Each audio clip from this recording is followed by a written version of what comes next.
I've always been addicted to a certain kind of sinner, one who carries a vicious frostbite in her lips, so bitter, reminiscent of the coldest kind of winter. On these mornings that reek of rotting flesh and wild sex, inviting the terrible glow of the Monday, almost an orgasmic shriek from the undead sounds I've heard some say. But simply the frustrated groans of the wasted away would be more my take.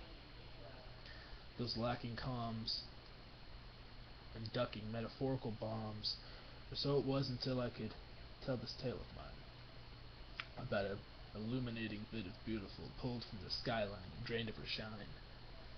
It took mosh pits, emptied, then broken bottles, and a grim fairy tale to get to Rosaline. Rosaline was a punk rock princess, familiar with cruelty's charms. A raven-haired fiend, she painted her ghostly green eyes black to shield them from harm, who wore a Sid and Nancy portrait in permanent ink above the tracks on her shooting arm. A dopeless romantic, often erotic and frantic, not always only in her thinking, but maintained a temper, ever exploding and sinking, but always at peace when she ate her Vicodin while drinking.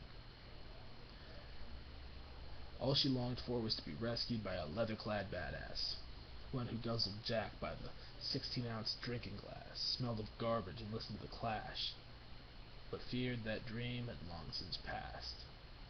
All until the night of a rancid cover show. Rosaline couldn't tell you how much she'd snorted, smoked, or swallowed, but as her dilated eyes averted and set, she let her armored guard go.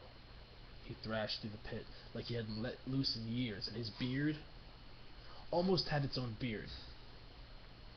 He had to be 6'5" and wore American traditional on his sleeve.